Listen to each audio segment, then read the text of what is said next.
Je ne cesserai jamais de les demander tous les dimanches, à chaque fois que j'interviendrai à la chaire, de savoir si tout le monde a sa Bible avec soi. Est-ce que tout le monde a sa Bible? Celui qui n'en a pas, je lui prête la mienne. Tout le monde a sa Bible. Amen.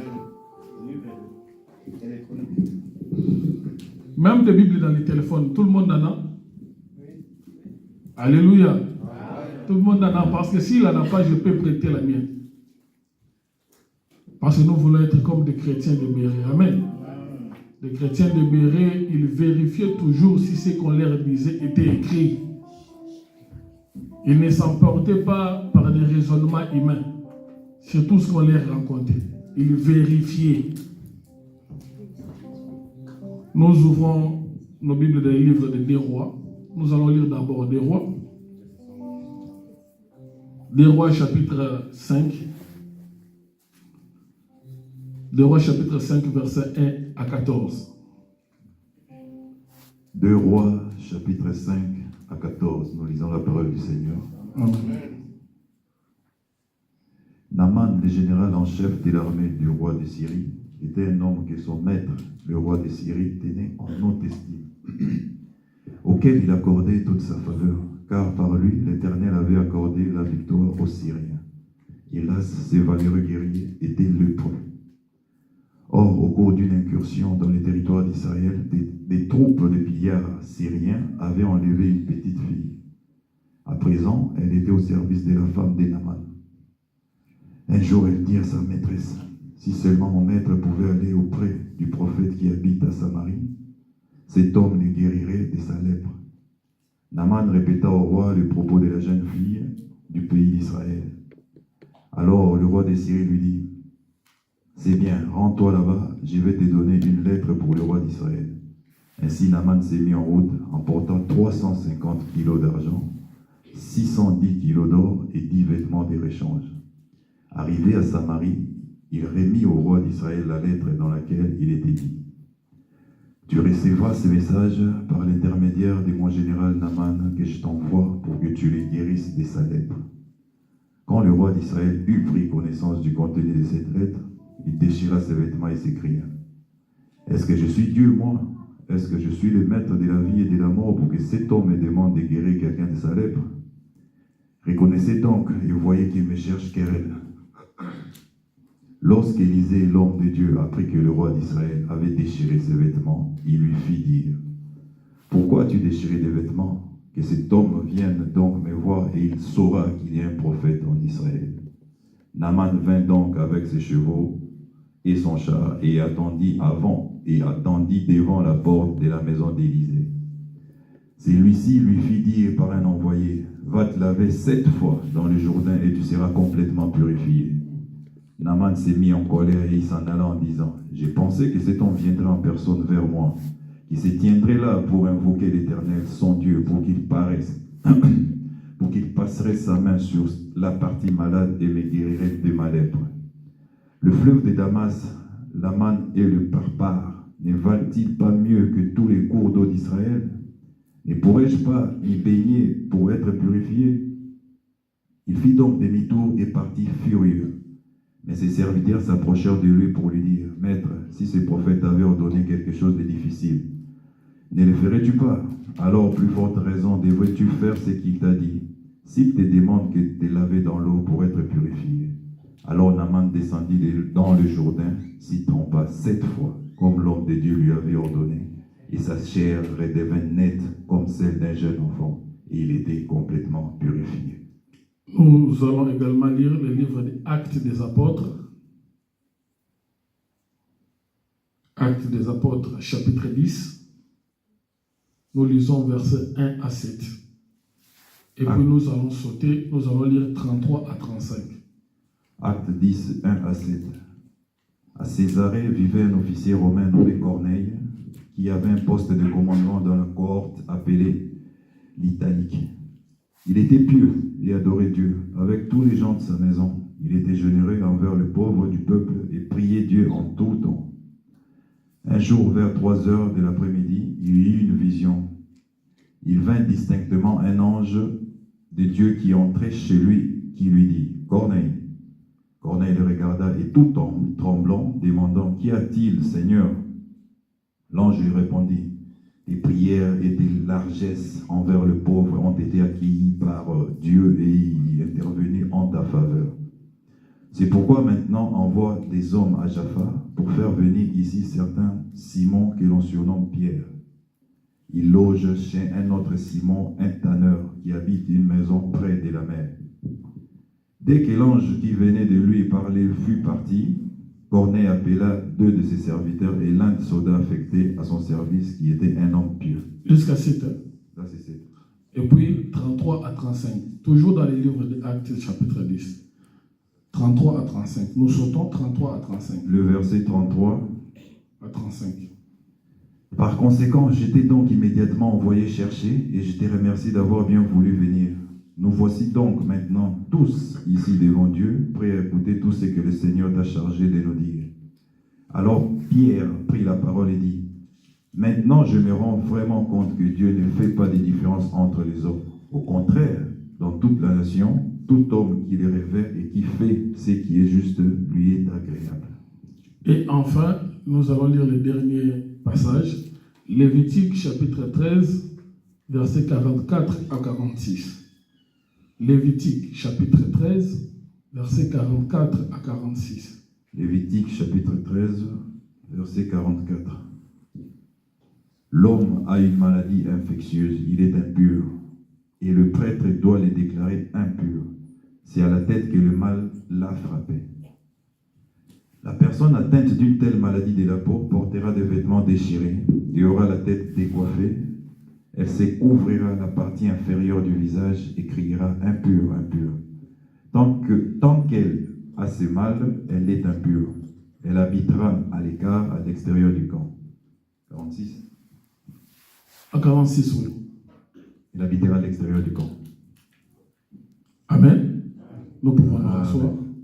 Nous acclamons tout à fort pour la parole du Seigneur.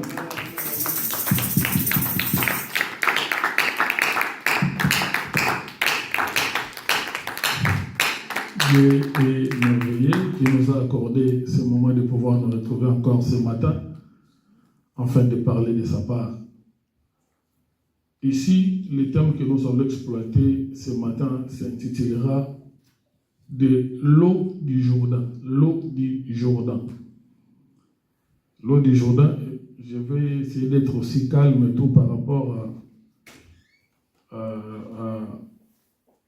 à mon état de santé aussi, tout ça, je ne vais pas vraiment trop crier. Je vais rester serein, calme, tranquille et tout. L'eau du Jourdain. Amen. Amen. L'eau du Jourdain, ça va faire pratiquement un mois que nous sommes ici, nous sommes en train d'évoluer. Je vais faire une petite récapitulation. Il y a le frère Chris qui était ici, il avait lancé un terme, il nous avait parlé de qui est fils. De qui est fils, et après cela, il y a eu moi aussi qui avait intervenu, j'avais parlé du terme « veux-tu être guéri ?» Et papa avait aussi intervenu pour nous parler de demeurer dans la parole de Dieu. Amen. Et voilà, aujourd'hui, nous parlons de cet homme qui est Naaman, avec le thème que nous intitulons de l'eau du Jourdain. Nous savons tous cette histoire. C'est une histoire qui est très connue. C'est l'une des histoires connues dans la Bible. C'est l'une des histoires connues dans la Bible. Il s'agit d'un homme qu'on appelle Naaman. Si cette histoire s'est retrouvée dans la parole de Dieu, c'est que Dieu voulait assez que l'histoire de cet homme puisse être un enseignement pour nous autres. Amen. Amen. Parce que la Bible dit tout ce qui a été écrit, tout ce qui a été écrit, elle a été pour notre instruction. Donc si Dieu a permis, parmi toutes les histoires, tous les récits bibliques, puissent se figurer également l'histoire de cet homme qu'on appelle Naaman, c'est que Dieu prévoyait quelque chose pour nous. Amen. Parce que nous savons tous que tout ce qui se sont déroulés, tout ce qui s'est déroulé dans l'Ancien Testament, Dieu parlait dans des symboles. C'était juste un langage métaphorique. Dieu a utilisé des hommes pour pouvoir ressortir sa pensée, pour pouvoir expliquer ce qui va arriver dans la suite des temps. Donc ici, on parle d'un homme qu'on appelle Naaman. La Bible dit Naaman était un chef de l'armée de Syrie. Il jouissait de la faveur de son maître et d'une grande considération, car c'était par lui que l'Éternel avait délivré les Syriens. Mais cet homme fort et vaillant était lépreux. Un homme qui était général, non seulement il était général de l'armée, mais il jouissait aussi de la faveur de son maître. Et la Bible dit, il était très considéré dans sa patrie, dans son pays, un général. Amen, amen. Mais cet homme fort qui était vaillant aussi, malheureusement, malgré toutes ses attributions, malgré toute son autorité, mais cet homme était lépreux. Était lépreux. Nous venons de lire dans le livre de Lévitique, vous et moi. La Bible dit, toute personne qui était atteinte de la lèpre, cette personne-là était considérée comme quoi? Comme impie. Amen. Donc la personne qui est atteinte de la lèpre ne pouvait pas se retrouver dans la société. Donc c'est une personne qu'on devrait placer à l'écart. Amen, amen. Mais ce qui est contradictoire ici, on retrouve maintenant un général de l'armée. Amen. La Bible précise aussi, pour dire que c'était par lui que l'Éternel délivrait son peuple. Amen, amen. Donc pour dire que lorsque son peuple sortait pour aller combattre, il devrait y avoir cet homme qui est général, mais qui est aussi lépreux. Amen. Donc Dieu a choisi un lépreux pour pouvoir faire gagner, pour pouvoir, amen, faire remporter des batailles à toute une patrie.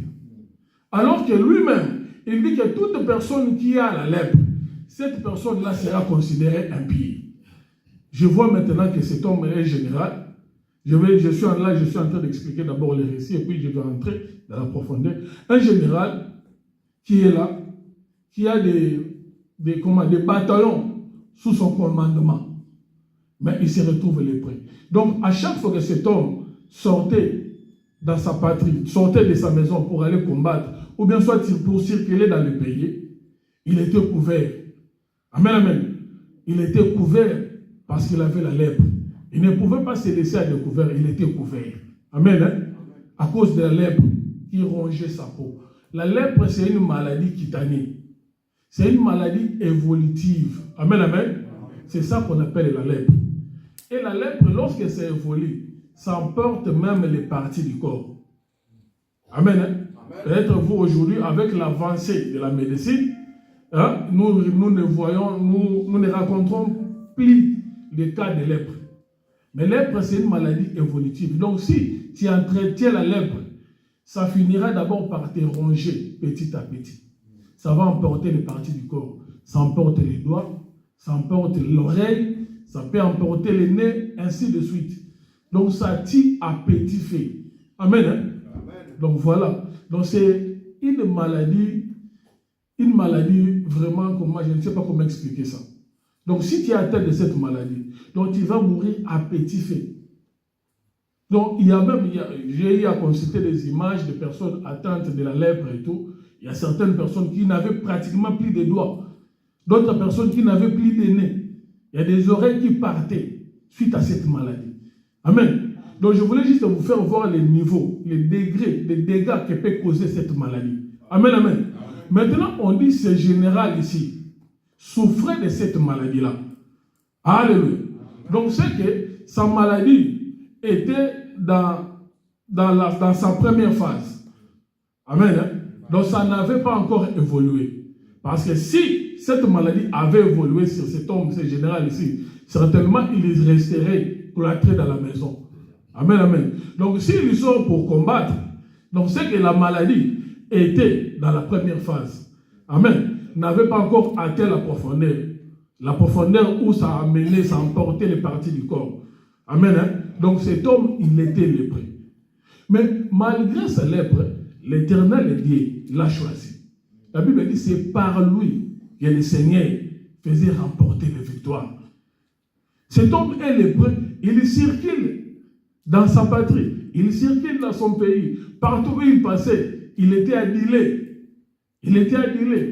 Il était dans les louanges, on le louait et tout. Mais c'est seulement que lorsqu'il est rentré dans la maison, là, il s'est retrouvé face à la réalité. Amen. Amen. Parce que quand il circule, il est couvert. Il est couvert, il cache sa peau. Parce que la lèpre évite aussi d'être exposé au soleil. Il cache sa peau, personne ne le voit. Il circule, il est loué, il est acclamé partout où il passe. Parce que la Bible dit, même les rois, il jouissait de la faveur de son roi. Il jouissait d'une très grande faveur de son roi. Il était considéré dans son pays. Mais à chaque fois qu'il rentrait dans la maison, il était buté à la réalité. Il avait la lèpre. Amen, amen. Et la Bible dit, dans sa maison, il y avait une petite fille. Une petite fille qui était là. Et cette petite fille-là, c'était une petite fille qu'ils avaient captivée quand ils avaient effectué une descente pour combattre le peuple d'Israël. Et après le combat d'Israël, ils sont retournés, ils ont pris des captifs. Amen. Amen. Ils ont pris des captifs, des enfants d'Israël, pour en faire des esclaves. Et parmi ces esclaves, s'est retrouvée également la petite fille que Naaman avait ramenée d'Israël. Alléluia. Amen. Donc nous comprenons que vu qu'il était général, c'est qu'il avait entrepris plusieurs démarches pour pouvoir chercher sa guérison. Amen, amen. Amen. Il avait entrepris des démarches. Certainement des marabouts, des féticheurs aussi étaient venus. Des tradis praticiens aussi étaient venus. Beaucoup de personnes étaient venues pour que cet homme puisse recouvrir la santé. Mais il ne le pouvait pas. Parce qu'il arrive que dans notre vie, il y a certains domaines qui ne relèvent que de l'intervention divine seule. Il y a certaines choses qui peuvent nous arriver. Tu peux aller n'importe où. Tu ne pourras pas avoir la guérison. La guérison ne vient que de Dieu. Parce que s'il était question d'argent, les milliardaires ne mourraient pas. Alléluia. S'il était question d'argent, les gens riches de ce monde n'allaient pas mourir. J'ai entendu dire même qu'il y a des gens qui ont donné beaucoup d'argent parce qu'il y avait un enfant. Il y avait un riche qui a donné beaucoup d'argent parce que son enfant était malade. Il a donné beaucoup d'argent pour la recherche de médicaments pour son enfant là qui était très malade. Pour qu'on puisse chercher un médicament qui pourrait guérir l'enfant. Mais en fin de compte, on n'a pas trouvé le médicament en question et l'enfant est quand même décédé. Donc pour dire quoi? Face à certaines situations de la vie, l'argent ne peut rien. Alléluia. L'argent ne peut rien. Mais cet homme riche, cet homme fort et vaillant, il était lépreux. Quand il rentrait dans la maison, quand il s'est déshabillé, quand la petite servante venait pour pouvoir prendre les habits et les ramener peut-être, je ne sais pas moi, dans la laverie, il regardait la peau de son maître. Comment est-ce que la peau de son maître est en train de se décomposer? La petite fille d'Israël qu'ils avaient ramenée captive. Amen, amen, amen. Il avait de la richesse, mais il est quand même le premier bien-aimé. C'est comme toi et moi aujourd'hui aussi. Nous sommes dans le Seigneur. Amen, hein? Amen. Dieu peut faire des choses au travers de nous, mais nous sommes, il y a quelque part en nous où nous sommes aussi comme cet homme, des lépreux. Alléluia. Amen. Comme des lépreux. Naaman était un étranger en Israël. Cet homme, Naaman, était étranger en Israël parce qu'il n'était pas israélite. Alléluia. Il n'était pas israélite. Naaman était une personne que Dieu utilisait. Mais Dieu se servait, il l'utilisait, mais en dehors d'Israël. Imaginez que le peuple de Dieu à l'époque, c'était Israël. Mais Dieu a abandonné son peuple. Il est allé se révéler dans un autre peuple. Alléluia. Amen. Il est allé se révéler dans un autre peuple. Et la Bible dit, les peuples de Syrie, auprès de qui Dieu était allé se révéler, ils étaient venus combattre le peuple que Dieu avait choisi, Israël. Et le peuple de Syrie a remporté la bataille avec Israël. Ils ont même ramené des captifs. Amen. Et parmi les captifs, il y avait la petite fille d'Israël. Alléluia. Amen. Donc nous comprenons que cet homme qu'on appelle Naaman parle de toi et moi. Alléluia. Naaman parle de toi et moi. Nous ne sommes pas d'Israël. Amen. Nous étions considérés comme impies. Parce que la Bible dit dans le livre de Lévitique, toute personne sur qui on trouvera la lèpre sera considérée comme impie. Donc toi et moi, tel que nous sommes là, nous n'avions pas de promesses. Alléluia. Nous n'avions pas de promesses. Parce que c'est suite à l'entêtement d'Israël. C'est suite à l'entêtement d'Israël que l'Éternel aujourd'hui est venu vers nous les nations. Amen. Le Seigneur est venu vers nous, les nations. Et vous remarquerez que l'enfant qui s'est retrouvé, qui était captif, et qui s'est retrouvé dans la maison de Naaman, la Bible dit que cet enfant était israélite. Et lorsqu'il voyait son maître en train de pleurer, lorsqu'il voyait son maître comment dirais-je, dans les difficultés, dans les soucis de recouvrir la santé, cet enfant, la Bible dit dans les versets, je vais descendre là, je vais dire ça. La Bible dit, elle dit à sa maîtresse, oh, si mon Seigneur était auprès du prophète qui est à Samarie, les prophètes les guériraient. Amen. Hein? Donc nous comprenons que cet enfant, cette petite fille ici, il connaissait les prophètes. Il savait que dans son pays, il y avait un Dieu. Amen, amen. Il y avait un Dieu qui était capable de guérir son maître de sa maladie. La Bible dit que cette petite fille-là était captive. Amen. Donc nous comprenons que dans le livre d'Éphésiens, la Bible dit qu'il Dieu est monté à haut, il a ramené qui? Des captifs. Nous lisons ça. Éphésiens. Éphésiens chapitre 4, verset 8.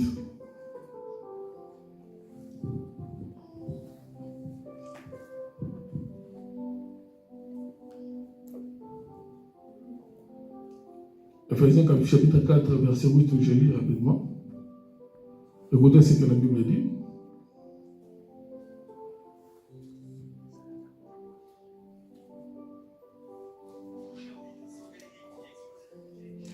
Éphésiens chapitre 4, 8e verset. Je lis au nom de Jésus.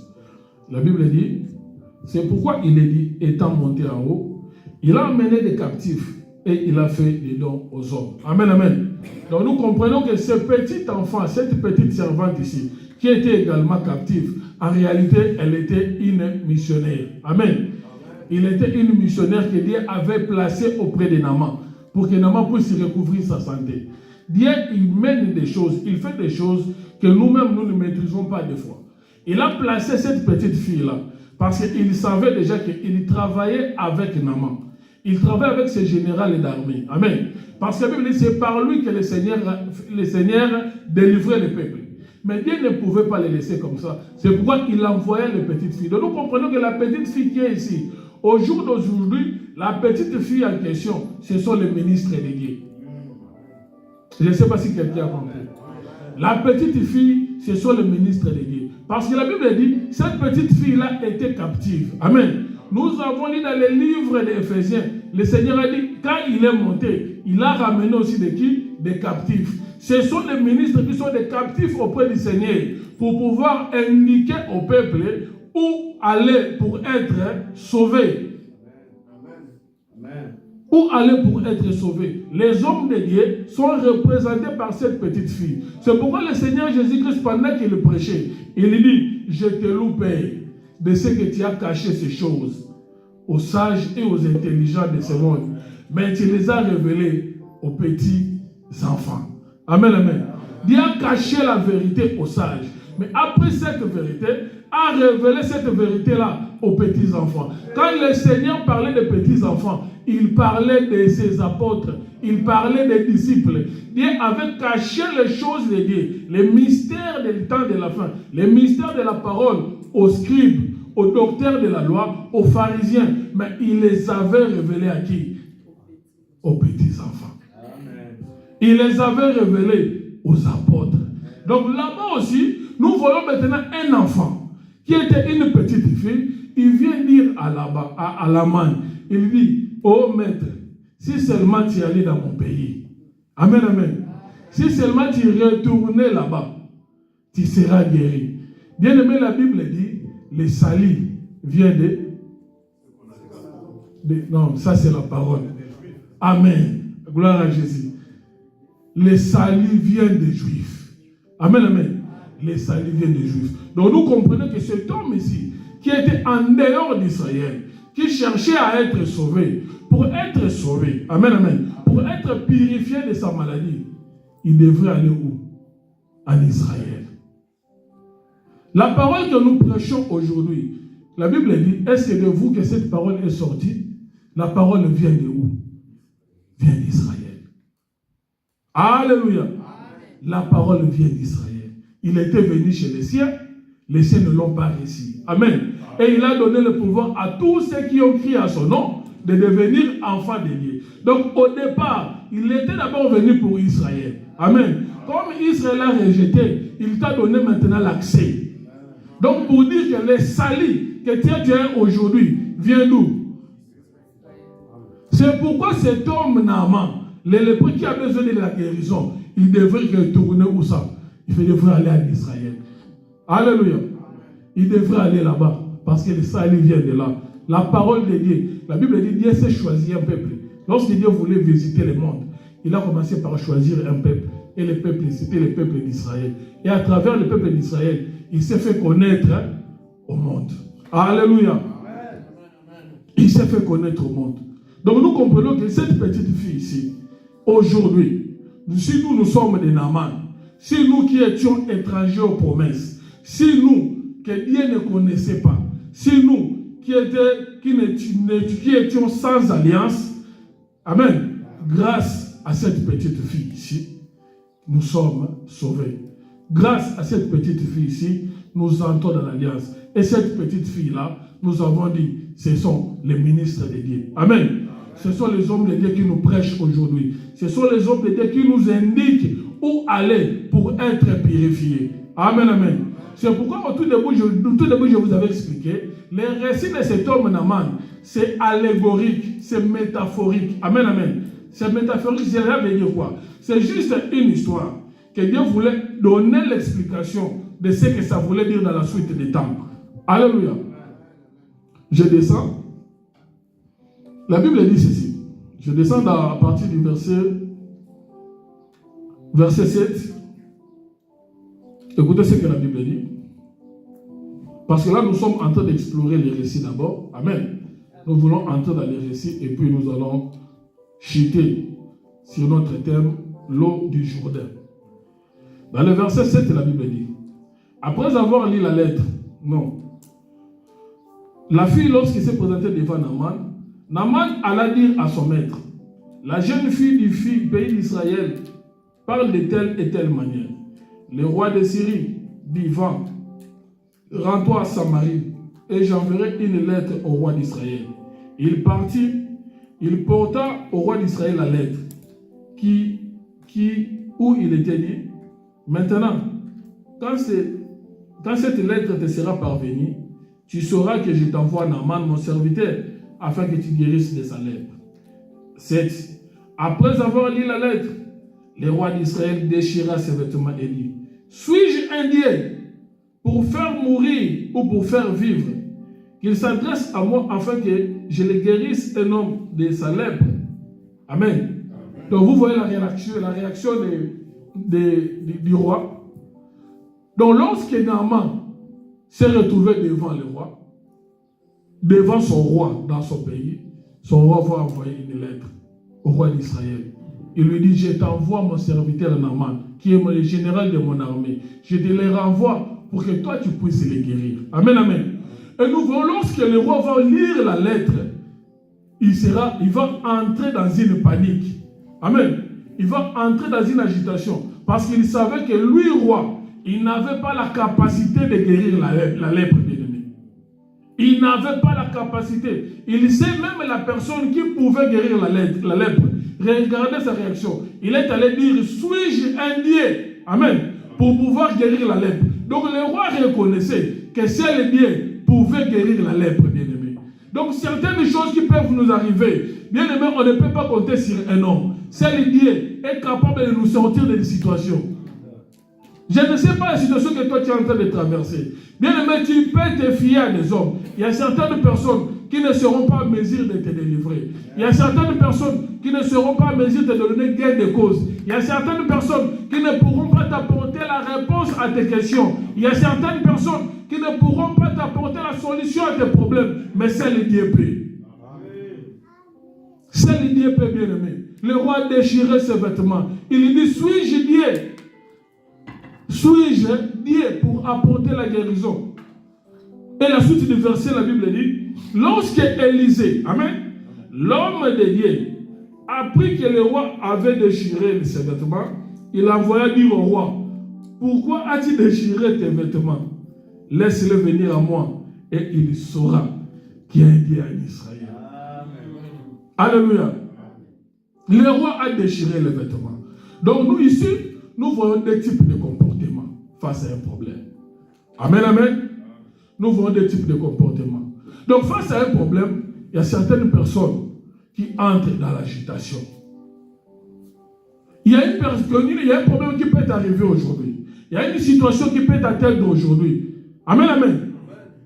Ça peut t'amener dans l'agitation si tu n'es pas concentré. Alléluia. Donc cette personne, ce roi ici, il reconnaît que c'est Dieu seul qui peut faire ça. Mais il a perdu de vue qu'il y avait un Dieu là où il habitait. Bien aimé, certaines personnes, certaines choses est en train de nous assévir. Certaines choses est en train de nous terrasser. Pourquoi? Parce que nous ignorons la présence de Dieu. Nous ignorons la présence de Dieu, bien-aimé. Les disciples se sont retrouvés dans la barque.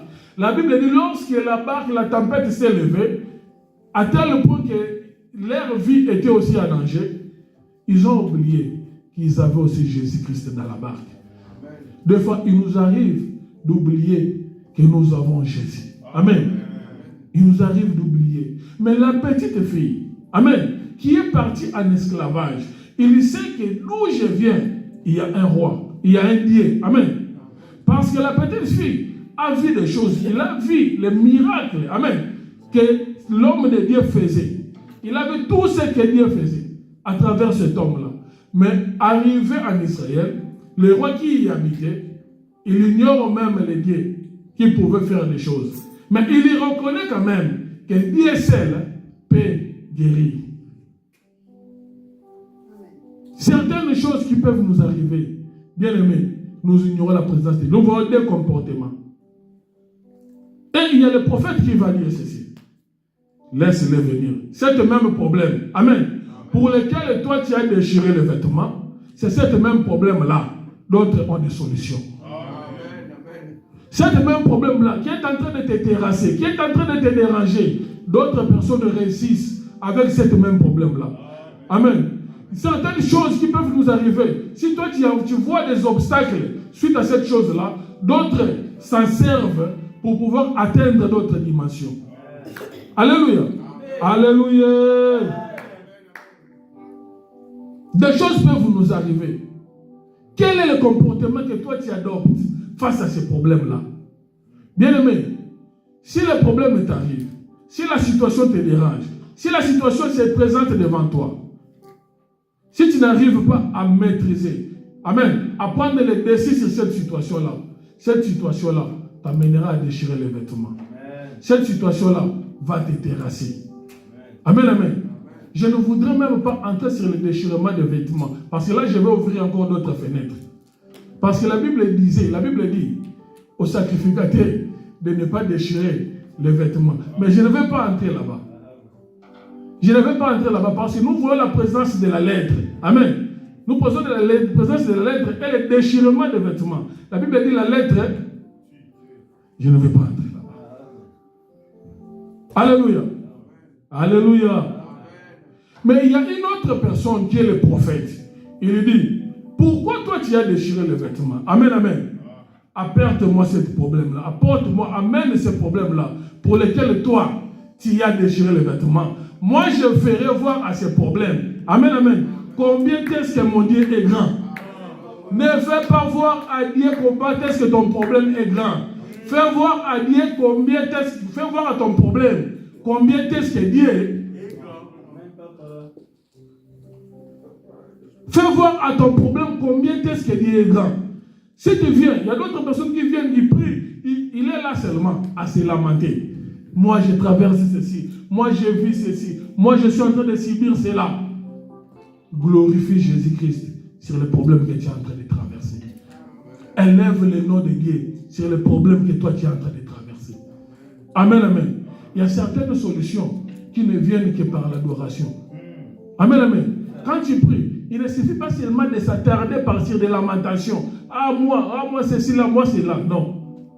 À travers l'adoration seulement, Dieu peut décanter la situation. Alléluia. À travers l'adoration seulement, Dieu peut t'ouvrir les portes. Je vois Paul et Silas, lorsqu'ils étaient dans la prison, ils ne se plaignaient pas de leur position. Ils ne se plaignaient pas de leur situation. La Bible dit, ils ont commencé à adorer. Et suite à l'adoration, les colonnes de la prison s'écroulaient. Alléluia. Ne fais pas voir à Dieu ton problème. Fais voir ton problème, comment aider. C'est pourquoi cet homme de Dieu ici, le prophète, il dira au roi, amène le problème là, et je le ferai voir qu'il y a un Dieu en Israël. Amen. Alléluia. Alléluia. Acclame-toi ton frère pour la gloire de Dieu.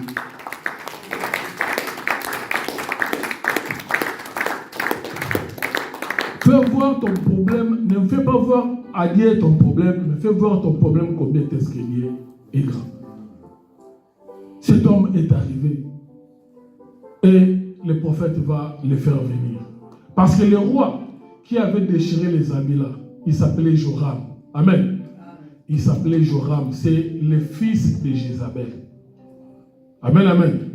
C'est le fils de Jézabel. D'ailleurs, c'est la raison pour laquelle Dieu avait quitté Israël. Amen. Et est allé se manifester à Syrie, chez les païens. Joram, lorsqu'il a pris le pouvoir, après la mort d'Akab, ceux qui lisent les histoires de la Bible, après la mort d'Akab, amen.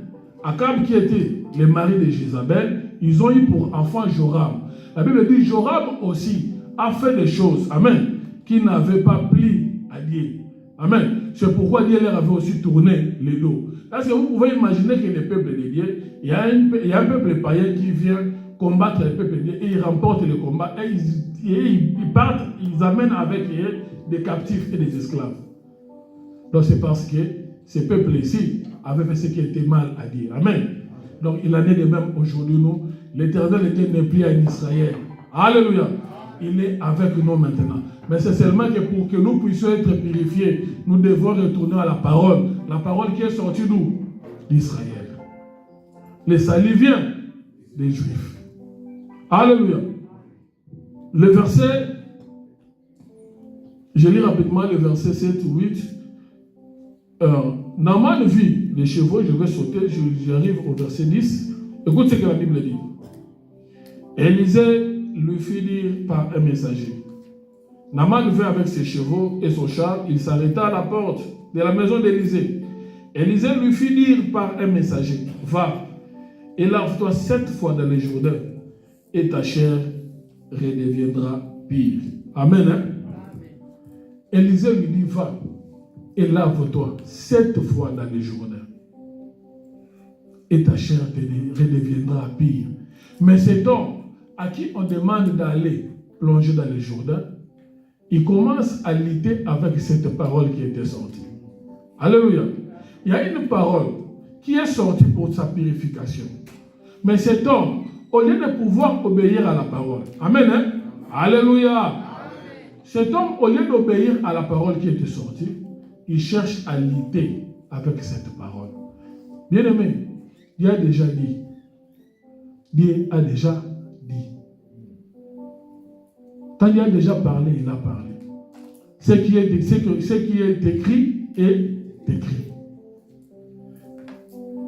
Voilà que Naaman, on lui demande, pour ta guérison, d'aller plonger dans la rivière, d'aller plonger dans l'eau du Jourdain.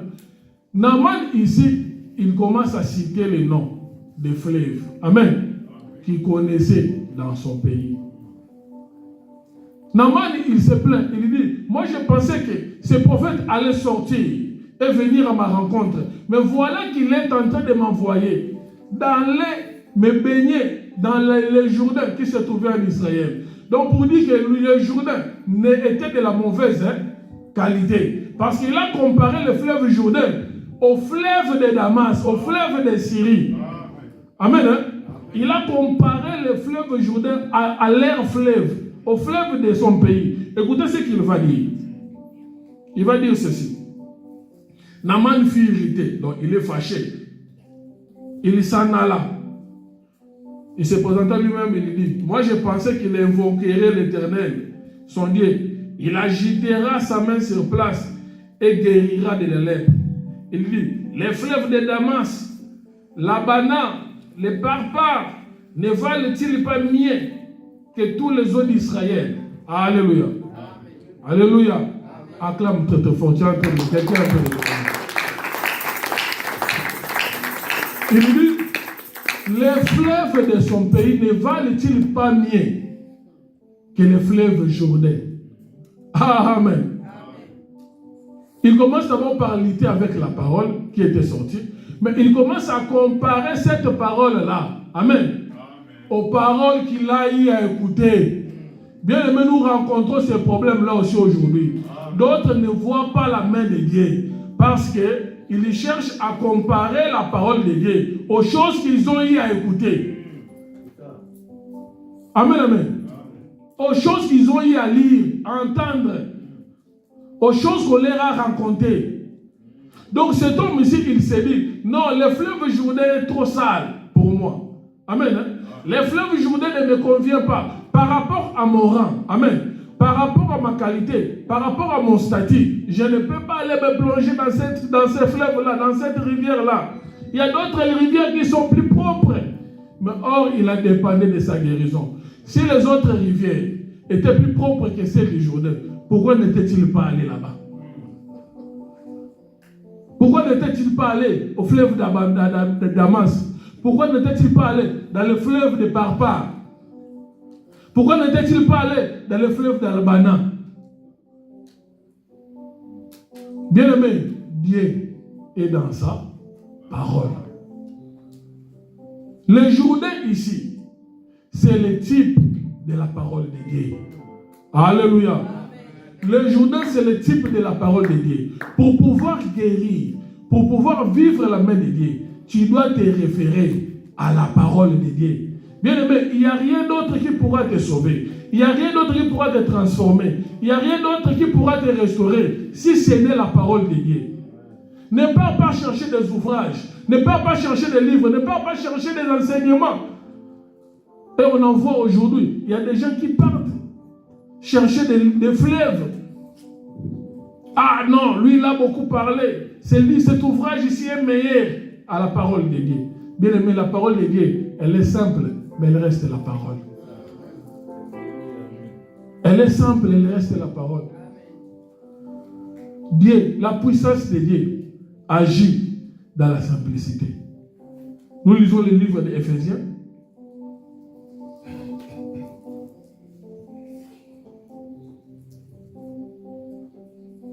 Éphésiens chapitre 5, versets 25 à 27. Je lis. Alléluia. Acclame très fort pour la gloire de Jésus. Je lis au nom de Jésus. La Bible dit ceci. Éphésiens chapitre 5. Si quelqu'un est arrivé aussi avant moi, il peut nous aider à lire. Éphésiens chapitre 5, versets 25 à 27. Je lis au nom du Seigneur Jésus-Christ. Amen. Marie, que chacun aime sa femme comme Christ a aimé l'Église et s'est livré lui-même pour elle, afin de la sanctifier et en la purifiant et en la lavant par l'eau de la parole. Ah, alléluia. Vous avez vu, papa, juste le dernier passage là. Afin de la sanctifier, en la purifiant, comme Naaman était parti chercher la purification, et en la lavant par l'eau de la parole. Ah, alléluia. Et en la lavant par quelle eau? L'eau de la parole. Bien aimé, c'est la parole qui nous purifie. Amen, amen. Donc Naaman là-bas, qui cherchait la purification, quand on l'a envoyé au Jourdain pour se purifier, nous comprenons qu'aujourd'hui, nous qui sommes des Naaman, si on cherche aussi à se purifier, nous devrions aller où? À la parole. Nous devrions aller à la parole. Bien aimé, Dieu ne bénit pas en dehors de la parole. Amen. Dieu ne bénit pas en dehors de Canaan. Dieu ne bénit pas en dehors du Jourdain. Bien aimé, si Dieu a approuvé tes voies, si Dieu a approuvé ta conduite, avant de pouvoir te bénir, il va te ramener où ça? À la parole. C'est à travers la parole que le Seigneur va faire quoi? Va te bénir. Bien aimé, c'est à travers la parole. Et la Bible dit, on a demandé à Naaman d'aller plonger pendant 7 fois. Le chiffre 7, c'est le chiffre de la totalité. Amen. Hein? Le chiffre 7, c'est le chiffre de la perfection. Parce que la Bible dit, quand Dieu créa le monde au 6e jour, le 7e jour, il se reposa. Donc pour dire quoi? Pour pouvoir être purifié de sa lèpre, tu dois entrer dans la parole dans ta totalité. Amen, amen. Tu ne dois pas entrer, ou bien soit lire la parole, ou bien soit te conformer à la parole de Dieu partiellement. Amen. On a demandé à Naaman de plonger 7 fois. Donc, 7 fois-là, c'est le chiffre de la totalité. Donc, tu dois vivre la parole. Tu dois vivre la parole pour voir aussi la main de Dieu. Nous retournons dans le livre des Actes des Apôtres, où nous avions lu. La Bible dit quoi? Sur Corneille. La Bible dit, l'ange de l'Éternel lui apparut. Amen. Hein? Vous voyez le premier païen. Corneille, c'est le premier païen. Amen, amen. C'est le tout premier. Tu vois, nous tous là, le tout premier païen à être converti, c'était Corneille. Amen. Donc, Corneille, c'est l'image de Naaman. Amen, amen. La Bible dit, parce que Naaman, dans la signification hébraïque, veut dire agréable. La Bible dit, Dieu a entendu les prières. Je vais lire le premier. Papa, aidez-moi à lire le premier verset juste. De Actes chapitre 10. Acte 10. Écoutez ce que la Bible dit. Il y avait à Césarée un homme appelé Corneille, qui était officier dans le troupe romain. On va lire nous deux. Il y avait à Césarée un homme appelé Corneille, qui était qui? Officier. Écoutez. Dans la troupe romaine appelée cohorte italienne. Il était pieux et il craignait Dieu avec toute sa maison. Alléluia. Cet homme qu'on appelait Corneille, il n'était pas israélite. Amen. Il était étranger. Amen, amen. Il était étranger. Tout comme Naaman aussi était comment? Étranger, n'était pas israélite. Mais la Bible dit cet homme était pieux. Oui, papa. Il craignait Dieu avec toute sa maison. Il craignait Dieu avec toute sa maison. Il ne craignait pas n'importe quel Dieu. Amen, amen.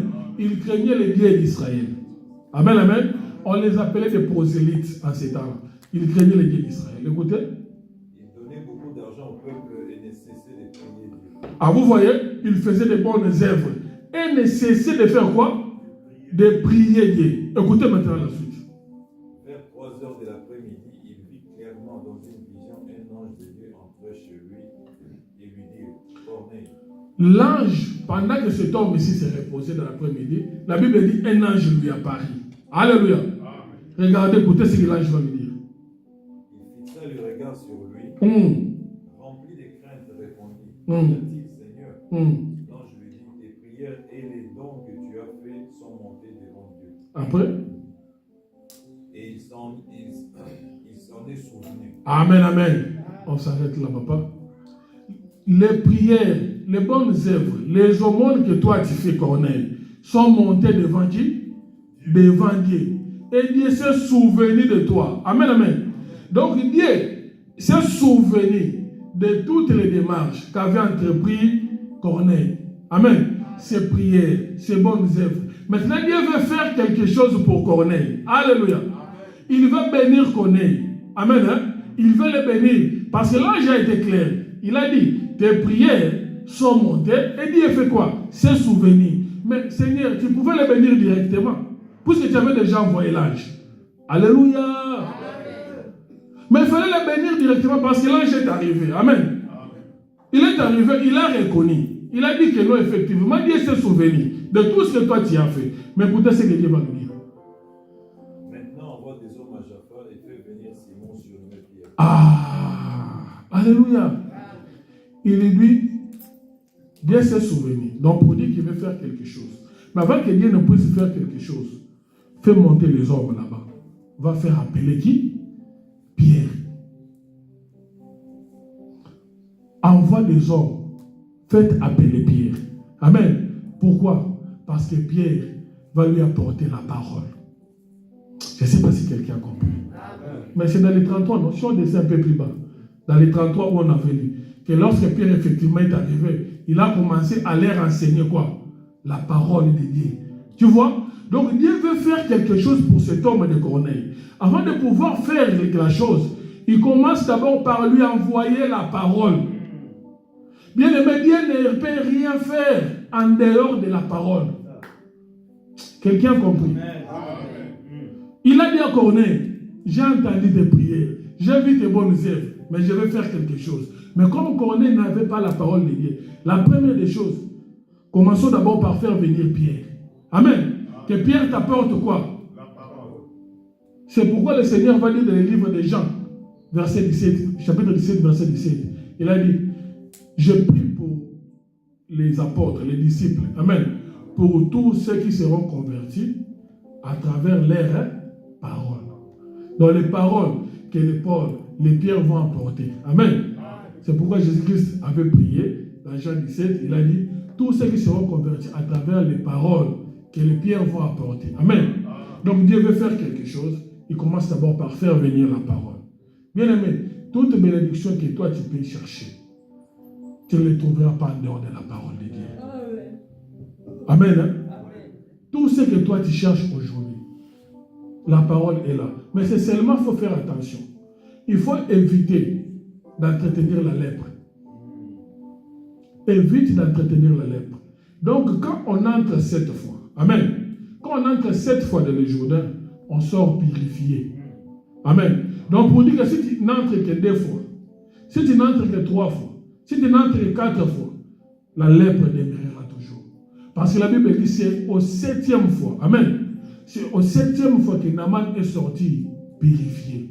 Bien aimé, tu ne peux pas vivre la vie de Dieu en gardant des comportements qui sont contraires à la volonté de Dieu. Tu ne peux pas vivre la main de Dieu en gardant ce qu'on vous appelez ici un péché chéri. Je suis attaché à cela. Tu ne verras pas ça. Donc pour dire que là tu plonges moins de 7 fois. Chiffre 7, c'est le chiffre de la totalité. Abandonne bien. Tu ne vois pas la main de Dieu à cause de cette histoire-là, à cause de cette lèpre-là. La lèpre-là que tu es en train de t'entretenir te tuera. Naaman a pris la révélation. Il est allé rapide en Israël. Parce que s'il avait gardé ça, la lèpre arrache les parties du corps. Alléluia. Au début, il était au tout début. Parce que la Bible dit qu'il pouvait lui-même chevaucher sur sa monture. Amen. Mais si la lèpre atteint un stade un peu élevé, il n'allait même pas prendre le cheval. La lèpre est tentée de le tuer à petit feu. Abandonne ce que tu as. Amen. Dieu est dans sa parole. Ce n'est pas dit que là où il y a 2 ou 3 réunis à mon nom, je suis au milieu d'eux. Alléluia. Certains disent ça. Mais là où il y a 2 ou 3 réunis à mon nom, je suis au milieu d'eux. Mais même les catholiques, amen, ils se réunissent aussi au nom de Jésus. Les presbytériens, les adventistes, qui sais-je encore. Ils se réunissent tous au nom de Jésus. Amen. L'autre papa avait dit ici, Dieu n'est pas dans notre église. Amen. Dieu n'est pas ici. Dieu est dans sa parole. C'est pourquoi il dit, là où il y a 2 ou 3 réunis à mon nom. Mais de quel nom il s'agit? Parce que tous ces gens-là, amen, invoquent les noms. Mais le Seigneur a dit, au temps de la fin, lorsqu'ils viendront à moi, je leur dirai, je ne vous ai jamais connu. Oh. Mais Seigneur, toi tu as dit que si c'est venu à ton nom, tu es au milieu d'eux. Mais ici tu dis, quand ils viendront, je leur dirai que je ne vous ai jamais connu. Donc c'est que, pendant qu'ils évoquaient le nom, c'est que Dieu, tu n'étais pas là. Alors c'est qu'on doit chercher à comprendre les noms. De quel nom s'agit-il? Alléluia. Les derniers versets. Apocalypse. Chapitre 19. Versets 11 à 13. Apocalypse chapitre 19, verset 11 à 13. Apocalypse 19, verset 11 à 13. Ensuite, j'ai vu le ciel ouvert, et voici d'un cheval blanc apparu. Celui qui les montait s'appelait fidèle et véritable. Il juge et combat avec justice. Ses yeux étaient comme une flamme de feu et il y avait de nombreuses couronnes sur sa tête. Il portait un nom écrit que personne d'autre que lui ne connaît. Il était habillé d'un vêtement trempé de sang. Son nom est la parole de Dieu. Amen. Papa, le 13e verset, écoutez le 13e verset qui dit. Il était habillé d'un vêtement trempé de sang. Il était habillé d'un vêtement trempé de sang. Nous savons la personne en question. Amen. Qui a un vêtement trempé de sang. Le sang, c'est le signe de la rédemption. C'est le Seigneur Jésus-Christ. Écoute ce qu'on a dit. Trempé de sang, son nom est la parole. Son nom est la parole. Donc quand Dieu disait, Amen, Amen, là où il y a 2 ou 3 réunis à mon nom, il ne parlait pas du nom de Jésus. Il parlait de la parole. C'est ça le nom dont il est question. Là où il y a 2 ou 3 réunis autour de la parole, je suis au milieu d'eux. Je suis au milieu d'eux. Parce que si c'était seulement le nom de Jésus, alléluia. Mais sinon, tous ces fleuves-là que Naaman avait vus, tous les messages-là que nous avons vus, allaient parler aussi de Jésus. Mais Jésus a dit non. Le nom de cet homme s'appelait la parole. Bien-aimé, vis la parole de Dieu. Ne sois pas en dehors de la parole. Ce n'est pas toutes les personnes qui évoquent le nom de Jésus-Christ qui peuvent se retrouver dans la parole. Parce que le Seigneur a dit, je leur dirai, je ne vous ai jamais connu. C'est la parole qui te bénira. Amen, amen. C'est la parole qui te lèvera. C'est la parole qui te fera du bien. Amen, amen. Que Dieu nous bénisse. Nous acclamons tout à fait pour la gloire de Jésus-Christ. Lève-toi là où tu es, nous voulons prier. Remerciez le Seigneur pour le message de ce matin.